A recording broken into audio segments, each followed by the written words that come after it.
అందరికీ నమస్కారం. నేను మీ కిరా కార్పిని. ఇప్పుడే జగన్మోహన్ రెడ్డి ప్రెస్ మీట్ పెట్టాడు. ఏం మాట్లాడాడో ఒకసారి విందాం. నేను అదుగు మొదలు పెట్టేశాను, చేస్తా ఉన్నాను, త్వరలోనే చేసేస్తాను ఈయన అంటాడు. ఆశ్చర్యం. 76 ఏళ్ళ ముసలాయన. ఇక్కడ జగన్మోహన్ రెడ్డి నారా చంద్రబాబు నాయుడు గారిని 76 ఏళ్ల ముసలాయన అంటున్నాడు. నేను చెబుతాను విని జగన్మోహన్ రెడ్డి 76 ఏళ్ల వయసులో కూడా సభలకి సమావేశాలకి హాజరవుతున్నాడు. అమరావతి కోసం ఆరాట పడుతున్నాడు. పరిశ్రమల కోసం పరిగెడుతున్నాడు. అన్యాయాలు అక్రమాలు జరగనివ్వకుండా అధికారుల్ని నాయకుల్ని పరిగెత్తిస్తున్నాడు. నవ్యాంధ్రను సృష్టించడానికి నిద్ర లేని రాత్రులు గడుపుతున్నాడు.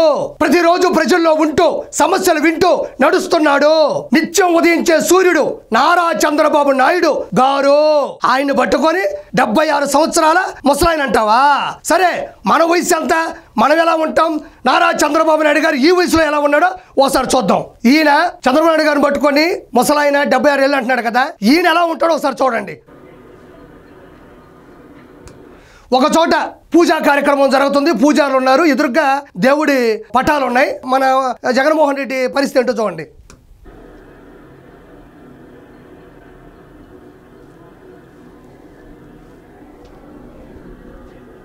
ఇక్కడ జగన్మోహన్ రెడ్డి ఒక పూజా కార్యక్రమానికి హాజరయ్యాడు. ఎదురుగా దేవుడి ఫోటోలు ఉన్నాయి, పక్కన పూజారులు ఉన్నారు. కొబ్బరికాయ కొట్టాలి కదా, కొబ్బరికాయ ఎట్ట కొడతాం మనం? ఇలా వంగి ఇలా కొట్టి నీళ్లు పోసి ఇలా చించి పక్కన పెడతాం. ఈయన చాలా చిన్న పిల్లోడు కదా, కిందకు వంగి రాయి మీద కొబ్బరికాయ కొట్టే తలకాయ లేదు కదా మనకి. పూజారులు పైకెత్తితే దాన్ని పట్టుకొని కొడుతున్నాడు. ఈయన మళ్ళీ చంద్రబాబు నాయుడు గారి వయసు గురించి ముసలాయని చెప్పి ఈయన అభివర్ణించడం. నీ వయసులో నేను చిన్న పిల్లోడివా? నీ వయసు ఎంత? ఆయన 76 సంవత్సరాల వయసులో పరిగెడుతూ ముందుకు పోతుంటే నువ్వు కొబ్బరికాయ కూడా కొట్టలేని తలకాయ పుట్టించాడు మనకి. ఏం చేస్తాం మనం? ఇక్కడ చూడండి, నారా చంద్రబాబు నాయుడు గారి స్థాయి చూడండి.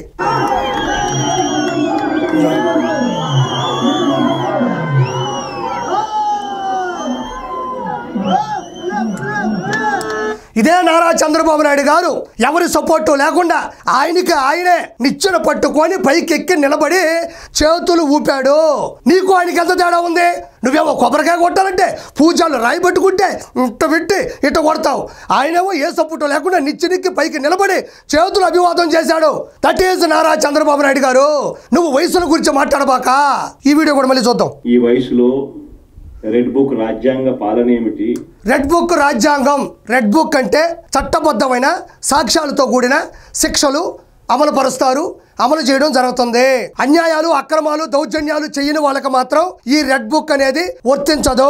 కేవలం తప్పు చేసిన వాళ్ళు, భూ కబ్జాలు, బూతులు తిట్టించిన వాళ్ళు, తిట్టిన వాళ్ళు, మైన్స్ గ్రావులు, ఇసుక ఇవన్నీ ఉంటాయి కదా, కిడ్నాపులు, వాళ్ళకి మాత్రమే, దౌర్భాగ్యం చేసిన వాళ్ళకి మాత్రం ఇది వర్తిస్తుంది.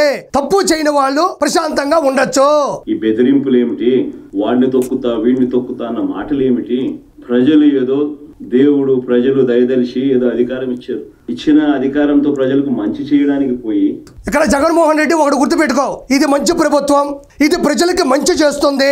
ఇప్పటికే చాలా మంచి చేసింది. ప్రతి నెల 64 లక్షల మందికి 4,000 రూపాయలు చొప్పున టెన్షన్ గా పింఛన్ అందిస్తుంది. 203 అన్నా క్యాంటీన్లు ఓపెన్ చేసింది. 1 కోటి సిలిండర్లు ఇచ్చింది. 16,347 పోస్టుల భర్తీకి మెగా డిఎస్సి నోటిఫికేషన్ జారీ చేసింది. అదే విధంగా చెత్త పన్ను, ల్యాండ్ టైటిలింగ్ యాక్ట్ రద్దు చేసింది. కేంద్రం నుంచి అమరావతికి 15,000 కోట్ల రూపాయలు, పోలవరం ప్రాజెక్టుకి 12,500 కోట్ల రూపాయలు, స్టీల్ ప్లాంట్ కి 11,400 కోట్ల రూపాయలు మంజూరు చేయించింది. జూన్ 12వ తారీఖున 67,27,164 మంది అర్హులైన విద్యార్థులకి వాళ్ళ తల్లుల ఖాతాల్లో తల్లికి వందనం అమలు చేసింది. నేను చెప్పింది ఇంతే, చెప్పుకుంటూ పోతే నారా చంద్రబాబు నాయుడు గారి చరిత్ర అవుతుంది. ఇది మంచి ప్రభుత్వం, మంచి చేస్తుంది, మంచి మన్ననలు పొందుతుంది. నువ్వు పద్ధతుల గురించి చెప్పాల్సిన అవసరం లేదు. మంచి చేయాల్సింది పోయి ఇచ్చిన హామీలను నెరవేర్చాల్సిన బాధ్యతను పక్కన పెట్టి ప్రతి హామీకి కూడా సమయాన్ని కేటాయించారు. నిర్దిష్ట సమయంలో ఇస్తామని కూడా చెప్తా ఉన్నారు. మనమేమో 14 లక్షల కోట్ల రూపాయల బకాయిలు అప్పులు పెట్టేసిపోయినాం. అక్కడ పోతే ఏమీ లేదు, ఖాతా ఓపెన్ చేస్తే అంతా ఖతం. కాబట్టి చంద్రబాబు నాయుడు గారు మొత్తానికి అటు ఇటు చేసి అన్ని అమలు పరుస్తున్నారు. ఆగస్టు 15వ తారీఖు ఫ్రీ బస్ ఇస్తానంటున్నారు. నెక్స్ట్ మంత్ ఫస్ట్ వీక్ లోపల అన్నదాత సుఖీభావ ఇస్తానంటున్నారు. సూపర్ 6 సూపర్ హిట్ అవబోతుంది. ఎవ్వరూ భయపడక్కర్లేదు.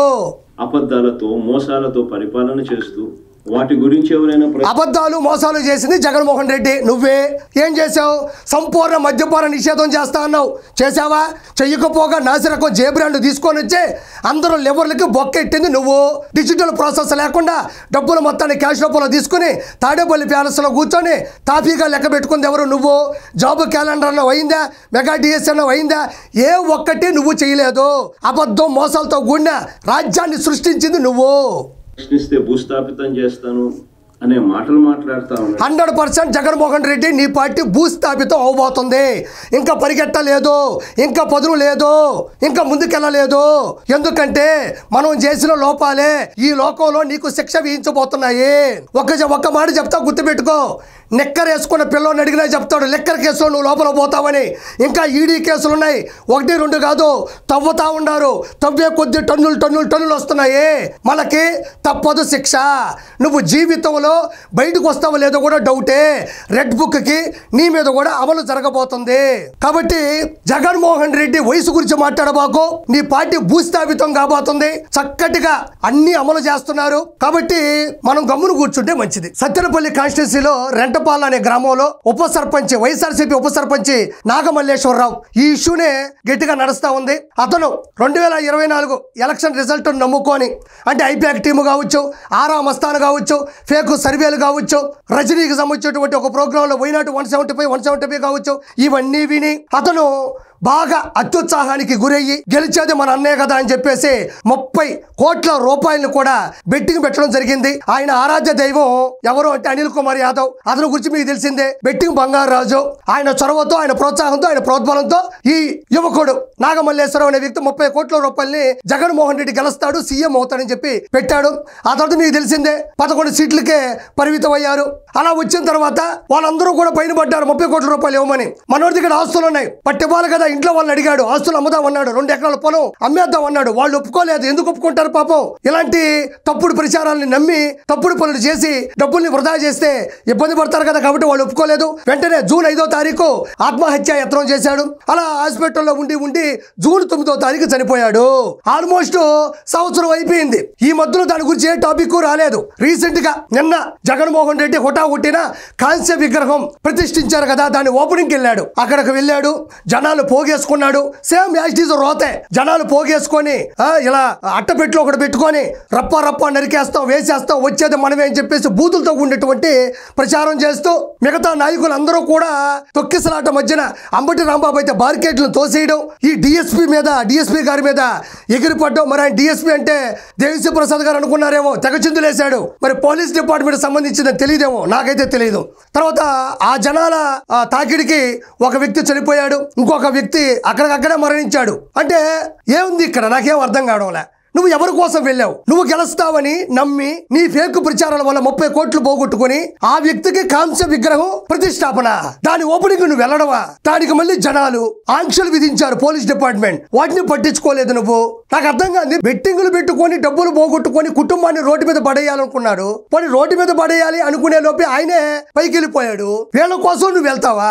నాకు అర్థం కాదు. కాంస్య విగ్రహం, క్షమించాలి, ఎవరైనా చనిపోయారంటే ఎవరికైనా బాధ ఉంటది. కానీ ఇలా బెట్టింగ్ పెట్టి కదా చనిపోయాడు అతను కాంస్య విగ్రహం ఏంటి? నాకు అర్థం కాదు. ఆయన ఉన్న ఆంధ్ర రాష్ట్ర సాధన కోసం 58 రోజులు ఆమరణ నిరాహార దీక్ష చేసి అసూలు బాసిన పొట్టి శ్రీరాములు గారా ఆయన కాంస్య విగ్రహం పెట్టడానికి? భారతదేశాన్ని కాపాడడానికి బార్డర్లో ప్రాణాలు పోగొట్టుకున్న ఆర్మీలో ఉన్న జవానా ఆయన కాంస్య విగ్రహం పెట్టి ప్రతిష్టాపనకు ఓపెనింగ్ వెళ్ళడానికి? పెళ్లి చేసుకున్న తర్వాత సంతానం కలిగితే బంధాలు బాంధవ్యాలు ప్రజా సేవకు అడ్డు తగులుతాయని కుటుంబ నియంత్రణ శస్త్రచికిత్స చేయించుకున్న పుచ్చలపల్లి సుందరి గారా కాంస్య విగ్రహం ప్రతిష్ఠింపు చేయడానికి, దాని ఓపెనింగ్ వెళ్ళడానికి? బెట్టింగ్ లో 30 కోట్లు పోగొట్టుకొని దాన్ని ఇవ్వలేక ఆత్మహత్య చేసుకుంటే దానికి నువ్వు వెళ్తావా? సిగ్గుగా అనిపించట్లేదు కొంచెం కూడా మీకు? ఇది కాక తర్వాత ఏం జరిగిందో ఒకసారి చూద్దాం. ఇలా చూడండి, అక్కడ పెట్టినటువంటి కార్డ్స్ చూడండి. ఎవడైనా రాని తొక్కి పడేస్తాం. ఇక్కడ చూడండి, I'm declaring the war Jagan 2.0 అన్న వస్తాడు, అంతు చూస్తాడు. చూడండి, రప్ప నరికేస్తాం నా కొడకల్లారా. ఇది ఒక సభ్య సమాజం, ప్రజాస్వామ్యం, ప్రజలందరూ చూస్తున్నారు. ఒక నాయకుడికి ఉండాల్సినటువంటి లక్షణాలా? వీటిని ప్రోత్సహించొచ్చా? వీటిని ముందుకు తీసుకెళ్లొచ్చా? ఇవి తప్పు అని చెప్పేసి వాళ్ళని ఆపాలి కదా. ఇంత అరాచకమా, ఇంత అజ్ఞానమా? బహిరంగంగా నరికేస్తాం, చంపేస్తాం, వేసేస్తాం అన్న 2.0 వస్తుంది నా కొడకల్లారా. ఏంది ప్రజాస్వామ్యంలో ప్రజల్లో ఉండేటువంటి ఒక వర్గాన్ని పట్టుకుని నా కొడకల్లారా అనేది ఏంది? మిగతా వాళ్ళు అనలేరా? వాళ్ళకి నోరు లేదా? కేవలం విలువలు విశ్వసనీయతో కూడినటువంటి రాజకీయం చేయమంటారు నారా చంద్రబాబు నాయుడు గారు. మిగతా వాళ్ళకు కూడా బూతుల్లో పిహెచ్డీ చేసిన వాళ్ళు ఉన్నారు జనాలు. ఎందుకు అనరు వాళ్ళు? అనకూడదు కాబట్టి. దీని గురించి జగన్మోహన్ రెడ్డి ఏమన్నాడో ఒకసారి చూద్దాం. ఇక్కడ చూడండి ప్రజలారా, జగన్మోహన్ రెడ్డి ఇందాక చూపించానా వాళ్ళ అట్టపెట్టెల మీద ఏం రాసుకొని అంత దారుణంగా జనాలు చూపిస్తున్నాడో, దాని గురించి జగన్మోహన్ రెడ్డి ఏమన్నాడో ఒకసారి చూద్దాం. జాతరలో పొట్టేళ్ల తలకాయలు కోసినట్టు రప్ప రప్ప రప్ప రప్ప రప్ప రప్ప రప్ప నరికేస్తాం. అదొక పోస్టరా? సినిమా డైలాగులు పెట్టినా కూడా తప్పేనా? అసలు డెమోక్రసీలో ఉన్నామా, డెమోక్రసీలో లేవా స్వామి మనం? ఇక్కడ జగన్మోహన్ రెడ్డి ఒకటి ఆలోచించాలా. సినిమా డైలాగులు అంటే అవి వేరే ఉంటాయి, అవి సినిమాల్లో ఉంటాయి, అవి ట్రోల్ అయ్యి ఉంటాయి, అవి మీమ్స్ కింద వస్తుంటాయి, వాటికి చప్పట్లు కొట్టుంటారు, విజల్ వేసుంటారు. ఇక్కడ బహిరంగంగా జగన్మోహన్ రెడ్డి 2.0 వస్తుంది, యుద్ధం షురు, రప్ప రప్ప కోసేస్తాడు. బైరెడ్డి సిద్ధార్థ రెడ్డి ఫోటో, బైరెడ్డి సినిమా హీరోల ఫోటోలు అయితే చిరంజీవి గారితో, బాలకృష్ణ గారితో, వెంకటేష్ గారితో, నాగార్జున గారితో వీళ్ళ ఫోటోలు ఉండి ఆ సినిమాలకు సంబంధించినటువంటి డైలాగులు రాస్తారు. కానీ జగన్మోహన్ రెడ్డిది, బైరెడ్డి సిద్ధార్థ రెడ్డిది వీళ్ళ ఫోటోలు పెట్టి అక్కడ రాశారంటే దానికి కారణం ఏంటి? ప్రోత్సాహం ఉంటేనే కదా రాస్తారు. దానికి ఈయన చెప్తున్నాడు జగన్మోహన్ రెడ్డి, అవి సినిమా డైలాగులు అయితే సమస్య ఏంటి, వాటికి కూడా ఫీల్ అయిపోతారా అని. నిన్నెవరు తొక్కక్కర్లేదు, నిన్నెవరు భయపెట్టక్కర్లేదు, నిన్నెవరు ఓడించక్కర్లేదు. నీకు నువ్వే కారణం. నీ ఓటమికి, నీ బలుపుకి, నీ కుటుంబం చిన్నాభిన్నం అవ్వడానికి, నీ అత్యుత్సాహానికి, నువ్వు జైలుకి వెళ్ళడానికి నీకు నువ్వే కారణం. ఎప్పటి వరకు ఎవరో చెడగొడుతున్నారు అనుకున్నా, నీకు నువ్వే కారణం, ఇందులో నో డౌట్. టీడీపీని రప్ప రప్ప కోసేస్తామని కూడా అంటున్నాడని కూడా సంతోషపడదు. నిజంగానే బాధ ఉంటుందేమో కదా వాళ్ళకు కూడా. ఇక్కడ చెప్తున్నాడు, ఇందాకేమో సినిమా డైలాగులు, సినిమా పోస్టర్లు అంటున్నాడు, ఎక్కడేమో వాళ్ళకి ఆ బాధ ఉంటుంది కదా. మళ్ళీ ఎదురుగా ఉండే వాళ్ళని అడుగుతున్నాడు, ఏందా డైలాగులు నాకు చెప్పుంటే ఆ రప్ప రప్ప రప్ప ఏంటంటే ఆ రప్ప రప్ప రప్ప అంటే వాళ్ళు రాసినటువంటి మాటలు, వాళ్ళు చూపించినటువంటి అట్టల్లో ఉండేటువంటి పరిస్థితులు కూడా ఇతను వెనకేసుకొని వస్తూ ఏం మాట్లాడుతున్నట్టు వాళ్ళకి ఆవేశం ఉంటుంది కదా, వాళ్ళకి ఆ బాధ ఉంటుంది కదా అంటున్నాడు. మరి ఆ రోజు ఒక చిన్న కుర్రాడు అమర్నాథ్ గౌడ్ వాళ్ళ అక్కని ర్యాగింగ్ చేయొద్దు అని బతివులాడితే ఆ పిల్లోడిని పెట్రోల్ పోసి కాల్ చేశారు. అప్పుడు వాళ్ళ అక్కని ర్యాగింగ్ చేస్తుంటే ఆ పిల్లోడికి బాధ ఉండదా? ఆ పిల్లోడికి ఆవేశం ఉండదా? ఆ రోజు ఏమైంది? అది తోటా చంద్రయ్య గారు ఇంటి ముందు ఎన్టీఆర్ గారి విగ్రహాన్ని పెట్టుకున్నాడని నడి రోడ్డు మీద కంఠం మీద కత్తి పెట్టి జై జగన్ అంటే ఆయన అత్యంత ప్రేమతో జై చంద్రబాబు అన్నప్పుడు ఆయనకి ఆవేశం ఉండదా? మరి ఆయన కంట మీద కత్తిపెట్టి కోసేశారు. డాక్టర్ సుధాకర్ గారు మాస్కులు లేవండి, మాస్కుల కిట్లు లేవండి, అవి వెంటనే ఇవ్వండి అని ఎక్కడో ఒక హాస్పిటల్ దగ్గర చెప్తే మరి ఆ మాస్కులు లేనప్పుడు ఆయనకు ఆవేశం ఉండదా? ఆయనకు బాధ ఉండదా? ఆయన పట్టుకొని పిచ్చోని చేసి పిచ్చాసులు పంపించేసి నువ్వు చంపించలేదా? మరి అప్పుడు ఎందుకు అవి చేశావు? ఎవరు ఆవేశాలు వాళ్ళకుండవా? ఎవరు బాధ వాళ్ళకుండదా? ఎవరు ప్రేమ వాళ్ళకుండదా? ఎవరు భయం వాళ్ళకుండదా? మరి ఈ రోజు వెనకేసుకొని వస్తా ఉండవే నువ్వు? ఆయన ఆక్రోశం చూపిస్తూ ఏమన్నాడు, ఏ జాతరలో, గంగమ్మ జాతరలో పొట్టేళ్ళు తలలు నరికినట్టు రాయిపిచ్చేది మనోడే. ఈ పొట్టేళ్ళు, గంగమ్మ జాతర, పొట్టేళ్ళు, రప్ప రప్ప నరుగుతా, జగన్ 2.0 వస్తుంది. ఇదంతా చేసేది ఎవరు? సజ్జల భార్గవరెడ్డి, సజ్జల రామకృష్ణారెడ్డి. ఇతను ఆధ్వర్యంలోనే తాడేపల్లి ప్యాలెస్లోనే రాత్రంతా పోస్టర్లు చేస్తారు, రాత్రంతా డిస్కస్ చేస్తారు. మనోడేమో శుద్ధంగా అవి వింటూ ఆనందంగా ఉంటాడు ఆ రోజు రాత్రంతా. ఉదయం లేసి మళ్ళీ యాక్టింగ్ చేస్తున్నాడు. గంగమ్మ జాతర, పొట్టేళ్ళు, రప్ప రప్ప రప్ప. నేను చెప్పాను కదా, నీకు నువ్వే ఓటమి, నీకు నువ్వే జైలు, నిన్నెవ్వరు చెడగొట్టక్కర్లా, నీకు నువ్వే చెడగొట్టుకున్నావు. పోనీ ఎవరైనా మంచి చెప్తారంటే సొంత చెల్లిని కన్నతల్లిని బయటికి పంపించావు. పోనీ తండ్రి తర్వాత తండ్రి లాంటినేమో పైకి పంపించావు. నిన్నెవరు ముందుకు తీసుకెళ్తారు? నీ ఖేల్ ఖతం, దుకాన్ బంద్, నీ party out. Thank you so much.